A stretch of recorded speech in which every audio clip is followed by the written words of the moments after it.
ओम श्री गुरुदत्तात्रेय श्रीपाद श्री वल्लभाय नमः। गुरुर्ब्रह्मा गुरुर्विष्णु गुरुर्देव महेश्वरः सद्गुरु साक्षात् परमब्रह्म तस्मै श्री सद्गुरुवे नमः। भगवंताला सद्गुरूंना वंदन करून आज आपण या ठिकाणी आपल्या रोजच्या सगळ्या आयुष्यामधील अनेक प्रकारचे ताप असतात, अनेक प्रकारचे आजारपण असतात, अनेक प्रकारची दुःख असतात. हे सगळं दूर करण्याचा सोपा उपाय श्रीमद भगवंताच्या कृपेनं सगळा बघणार आहोत. काय असतं की मनुष्याला त्याच्या आयुष्यामध्ये वेगवेगळ्या सगळ्या तापांचा, आजारांचा सामना करावा लागत असतो. आता यालाच आध्यात्मिक भाषेमध्ये ताप असं बोललं जातं. मग हे ताप कुठल्या प्रकारचे असतात तर बोलले जे आजारपण असतात ना ते आध्यात्मिक ताप म्हणून बोलले जातात. म्हणजे त्याच्यामध्ये सगळ्या प्रकारचे आजार आले, जे काय आपल्याला सगळे माहीत असतील नसतील.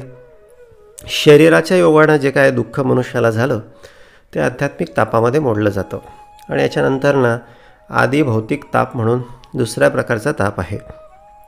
खरं तर पंचभूतांपासून सुद्धा आम्हाला वेगवेगळ्या प्रकारचे ताप त्या ठिकाणी मिळत असतात. उदाहरणार्थ महापूर असतील, भूकंप असेल, फार उष्णता असेल किंवा फार थंडी असेल, वेगवेगळे प्राणी असतील, वेगवेगळ्या प्राण्यांचा हल्ला असेल, त्यांचे दंश असतील, अग्नी असेल, पाण्याचा सगळा कुठेतरी प्रलय असेल, या सगळ्या गोष्टींचा समावेश आदिभौतिक तापामध्ये होत असतो. आणि शेवटचा एक ताप आहे आदिदैविक ताप.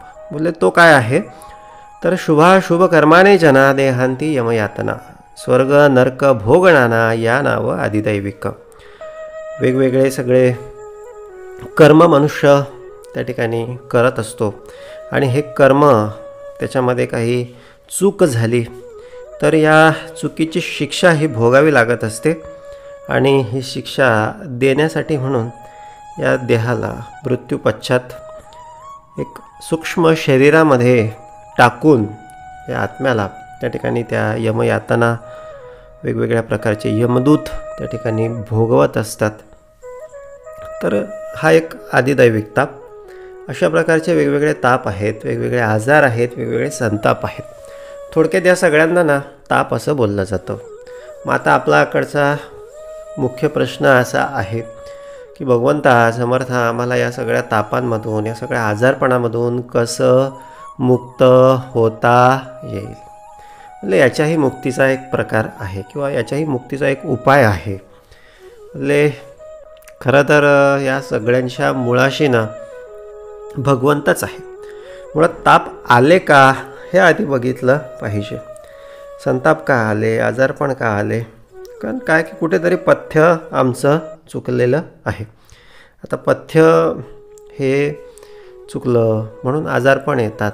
तसंच बोलले आयुष्यामध्ये भगवंताचं विस्मरण झालं म्हणून बोलले आयुष्यामध्ये वेगवेगळ्या प्रकारचे टेन्शन आहेत. कारण दयानिधी तो आहे, सुखवस्तू तो आहे, वस्तू अमूलिक तो आहे. रामरतन धन पायो, पायोजी मैंने रामरतन धन पायो. सद्गुरु अमोलिक वस्तू दीजिए. सद्गुरूंनी अमोलिक अशी वस्तू आम्हाला दिलेली आहे. ती कुठली आहे तर ती आहे भगवंत. बोलले या भगवंतापासूनच आणि भगवंतासाठीच आणि बोलले भगवंता करताच फक्त हे सगळं आमचं आयुष्य आहे, अख्खा जन्म आहे. बोलले त्या भगवंताचं स्मरण आमच्या जिभेवर असेल, त्या नारायणाचं स्मरण आमच्या जिभेवर असेल किंवा समर्थांचं, सद्गुरूंचं, गुरूंचं, आमचे जे इष्ट देवी दैवता असतील त्यांचं स्मरण जर आमच्या जिभेवर असेल तर बोलले अशा मनुष्याचं अमंगल होऊच शकत नाही. कारण काय की जेव्हा जेव्हा मनुष्य सतत भगवंताचं चिंतन करतो त्याच्या अवतीभोवती त्या परमेश्वराचा वास असतो. म्हणूनच असं बोललं जातं की आपल्याकडे अखंड स्मरण असलं पाहिजे, अखंड चिंतन विठोबाचे. बोले जाऊ देवाची या गावा, घेऊ तेथेची विसावा. जाता पंढरीसी सुख वाटे जीवा, चंद्रभागेच्या तीरी वास केल्यानं, विठोबाचं दर्शन घेतल्यानं सुख मिळतं, हे सगळं संत का म्हणत आले? तर याच्यामागचं ही सगळी भूमिका हीच आहे. नाम घेता घेता घेता घेता जिभेवर नामरूप भगवंत जो आहे, आता ज्या भगवंताचं आम्ही नाम घेतो तो भगवंत प्रत्यक्ष त्या ठिकाणी विराजमान होतो. आता आमच्यातल्या काहींना वाटू शकतं, आम्ही पण भरपूर वेळा नाम घेतो, पण आम्हाला काही असं वाटत नाही, किंवा आम्हाला काहीतरी बोलले आमच्याकडे दुःखच आहे, किंवा आम्हाला आमच्या त्रासापासून काही सुटका मिळत नाही. तर बोलले काही गोष्टी ना बोलले ह्या प्रारब्धावर असतात. प्रारब्ध ज्याचं जसं आपण लिहून ठेवलेलं आहे किंवा आपण बनवून ठेवलेलं आहे, आणि त्याचं फळ हे आपण इकडे पुण्यकर्म करण्याच्या आधी जर भोगण्यासाठी म्हणून या सगळ्या ब्रह्मांडात कुठेतरी निघून गेलेलं आहे. आता एखादा कर्म आपण केलं तर बोलले ते कर्म काय केवळ आपल्याच सगळ्या अवतीभोवती फिरेल आणि आपल्याला शिक्षा करायला असं नसतं. ते कर्म त्या ब्रह्मांडामध्ये कुठेही जाऊन बसतं आणि कालांतरानं आम्ही त्या ठिकाणी जातो आणि मग तशा प्रकारचा ताप आम्हाला मिळतो. आपल्या आयुष्यामध्ये ना काही कुठे कधी त्रास झाला, कोणालाच दोष द्यायचा नाही. का द्यायचा नाही? हे सगळं आमचंच कर्म असतं, ते आम्ही कुठेतरी पेरून ठेवलेलं असतं. पण आता ते आम्ही इकडे भगवंताकडे आलो ते त्याच्या आधीचं आहे, आणि त्याच्या आधीच ते कुठेतरी ब्रह्मांडात आमच्यासाठी जाऊन बसलेलं आहे. मग बोलले त्या गोष्टीला टाळता येत नाही, पण हो त्याच्या पुढची गोष्ट मात्र टाळता येते. त्याचं पुढचं कर्म मात्र टाळता येतं. पुढचे कर्माचे सगळे दोष आम्हाला बांधण्यापासून आम्ही स्वतःला वाचवू शकतो. कसं काय वाचवू शकतो? तर बोलले त्या भगवंताच्या नामापासूनच, भगवंताच्याच सगळ्या चिंतनामधूनच आम्ही हे सगळं साध्य करू शकतो. जसं अग्नी असतो ना, अग्नी लागला, आता कुठेतरी एखाद्या वाड्यामध्ये, एखाद्या म्हणजे गोडाऊनमध्ये म्हणा, कुठेही असू द्या, अग्नी लागला तर त्या ठिकाणी तो अग्नी असं काही विचारत नाही की बोलले की हे कामाचं आहे की हे बिनकामचं आहे, की हे प्लास्टिकचं आहे की हे लाकडाचं आहे.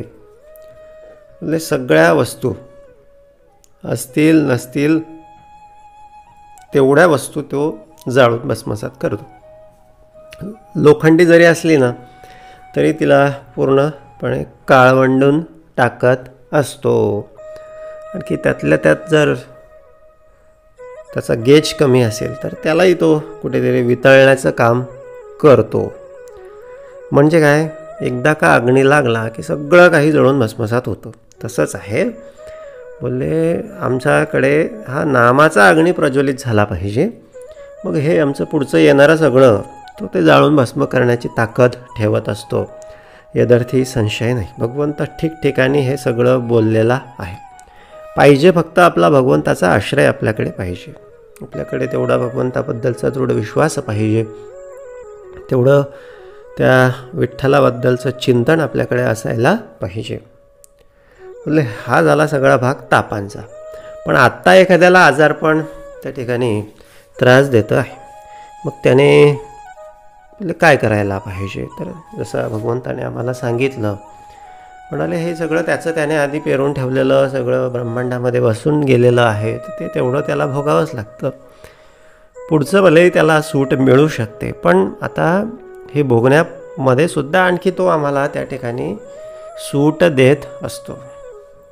आता साधी गोष्ट आहे, आमच्याकडे समजा एखादं दुकान आहे, मोठं होलसेलर आम्ही आहोत, आणि आमचाच एखादा नातेवाईक, समजा एखादं कापड दुकान आहे, आणि आमचाच एखादा नातेवाईक गिऱ्हाईक म्हणून आमच्याकडे आला.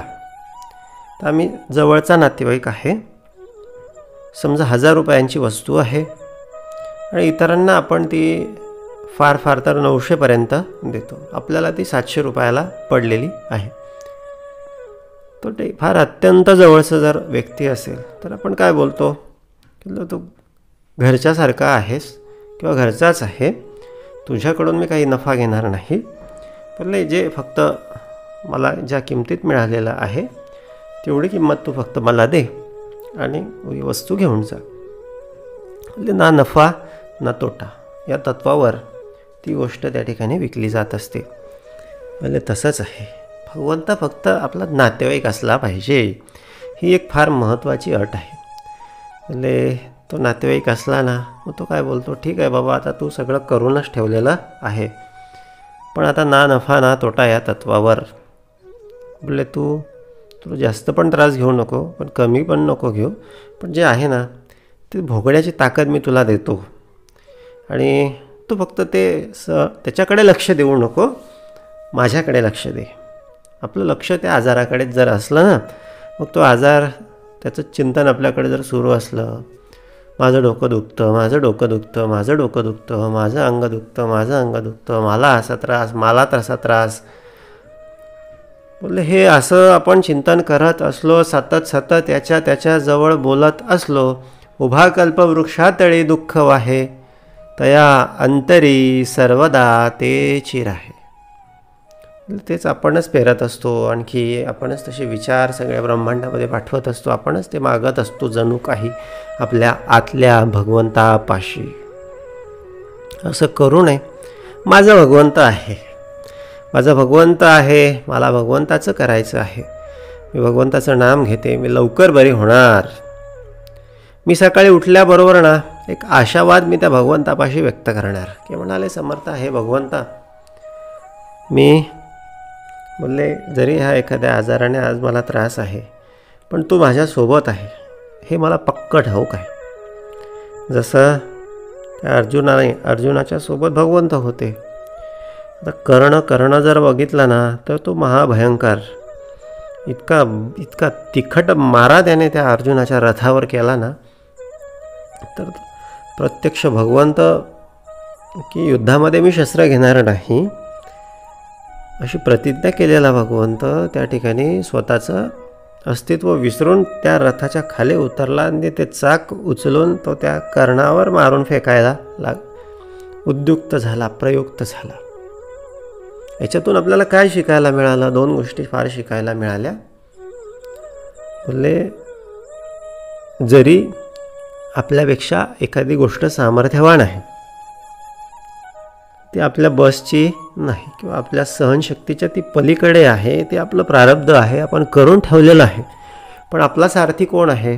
आपला सारथी जर भगवंत असेल तर भगवंत त्या ठिकाणी वेळ प्रसंगी ते सगळी त्याची सिस्टीम सुद्धा त्या ठिकाणी बाजूला करून, जरी आपल्या प्रारब्धात महादुःख असेल तरी तो प्रत्यक्ष त्याच्या शिरी भार वाहे न बोले पुराणी नपेक्षी कदा रामदास अभिमानी, त्याचा तो आपला भार सगळा त्याच्या शिरावर घेऊन, आपलं दुःख, आपल्या अडचणी, आपले संकट तो त्याच्या अंगावर घेऊन बोलले आपण आला निश्चितपणे वाचवण्यासाठी रथाच्या खाली उतरत असतो.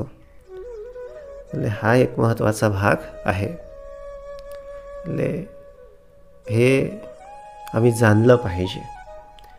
म्हणजे हा तो भगवंत आमच्या सोबत आहे, तो माझा सखा आहे, तो माझा नातेवाईक आहे, हे आपण लक्षात घेतलं पाहिजे. सोबत आपली भगवंताचीच असली पाहिजे, ही एक महत्त्वाची गोष्ट याच्यातून आपल्याला शिकायला मिळते. आणि दुसरी गोष्ट की भगवंत आपल्यासाठी नियमांच्या बाहेर जाऊन सुद्धा कार्य करतो, म्हणून चिंता नसावी.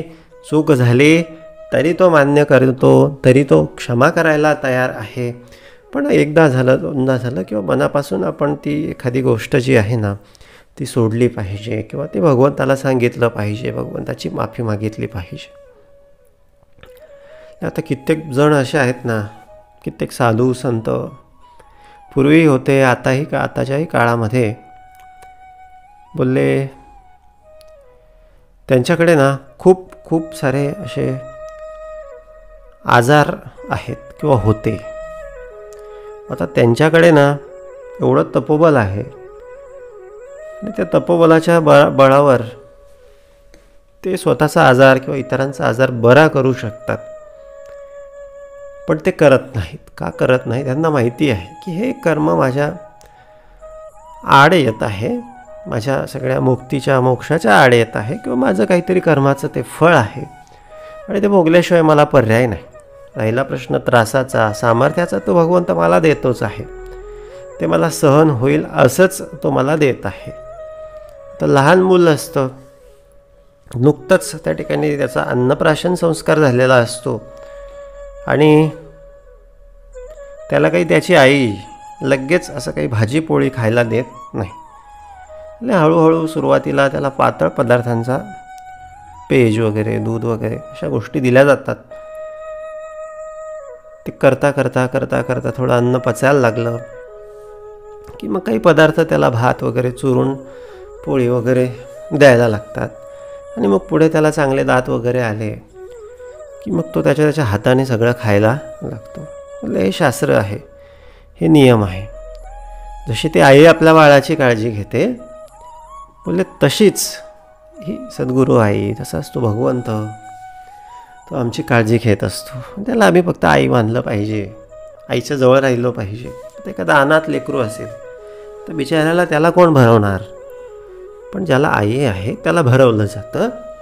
म्हणून आईला कधी सोडवू नये, आईचं पासून कधी वेगळं राहू नये.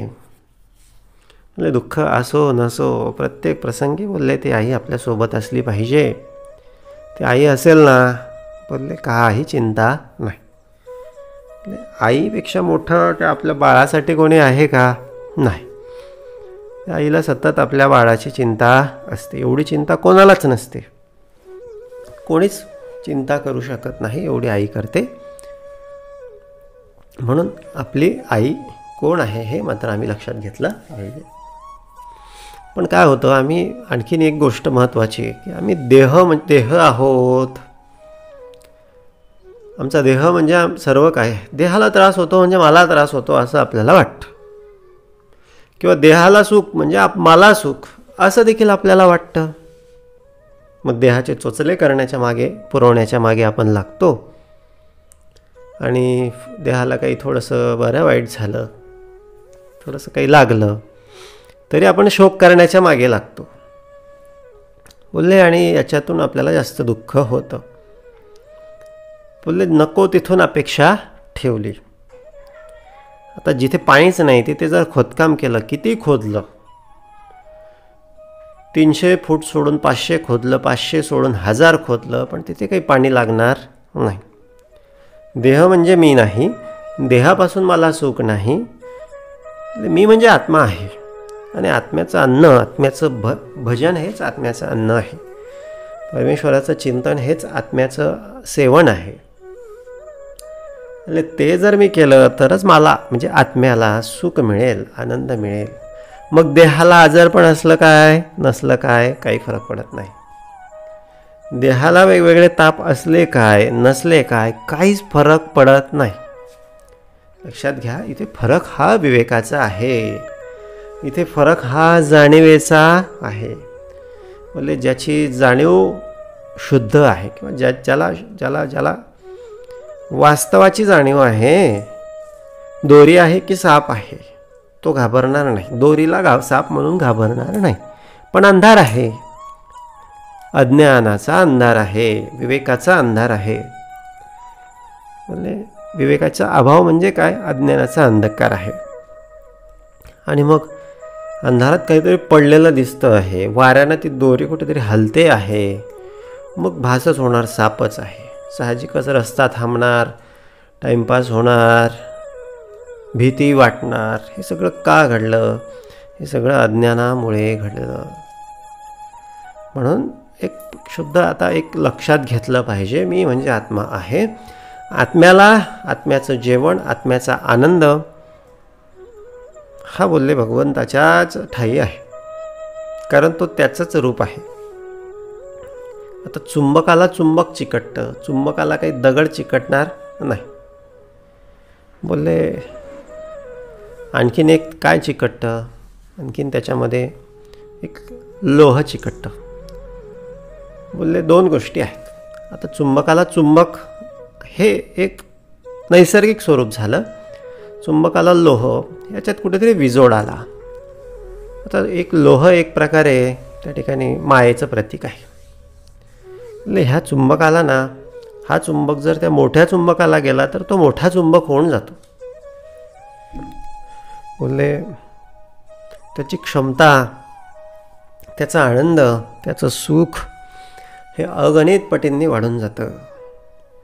मग आजार असो, दुःख असो, ताप असो, ह्या आपल्या छोट्या आत्म्यारूपी किंवा आपणरूपी या छोट्या चुंबकाचं काम काय आहे की मला त्या एका फक्त मोठ्या चुंबकाचाच निजध्यास असला पाहिजे, मोठ्या चुंबकाचाच अट्टहास असला पाहिजे. ह्या छोटा चुंबक तिकडे मोठ्या चुंबकाकडे जाऊन स्वतःचं सामर्थ्य वाढवायचं सोडून तो इकडे त्या लोखंडापाशी जातो. लोखंडाला म्हणजे अशुद्धीला, मायेला, विषय, भोग सगळे त्याला बिलगून राहतो. कालांतरानं त्याच्यातलं सुद्धा चुंबकत्व नष्ट होतं, पुण्य नष्ट होतं.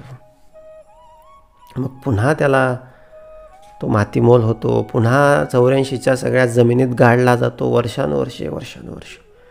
मग कुठेतरी थोडं त्या सगळ्या प्रोसेसमध्ये प्रेशरमुळे तो त्याच्यात कुठेतरी आणखी पुन्हा चुंबकत्व जागृत होतं. म्हणजे काय, पाप सगळं भोगून झालं, आता थोडंसं पाप संपलं, मग तो आधीचं थोडंफार पुण्य होतं ते सारखं झालं, मग त्याला कुठेतरी पुन्हा मनुष्य जन्म मिळतो. म्हणून आजारपण, दुःख, ताप, संताप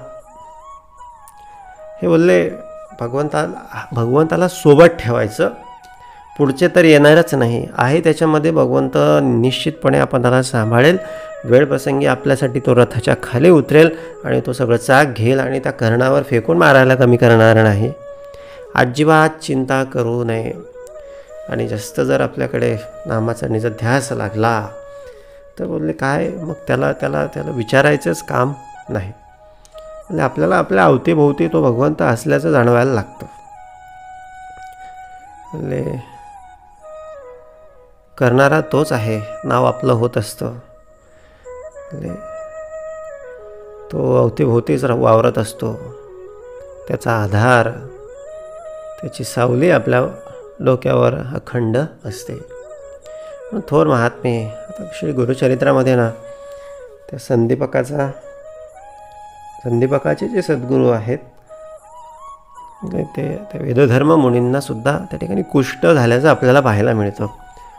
वास्तविक एका मंत्र उच्चाराने सगळं स्वर्ग पृथ्वीवर आणण्याचं सामर्थ्य अशा मुनींकडे होतं, पण त्यांनी आजार पण काही बरा केलेला नाही. त्याच गुरुचरित्रामध्ये ते सांगतात, म्हणाले हे सगळं मला भोगावं लागेल, नाहीतर मला पुन्हा जन्म घ्यावा लागेल.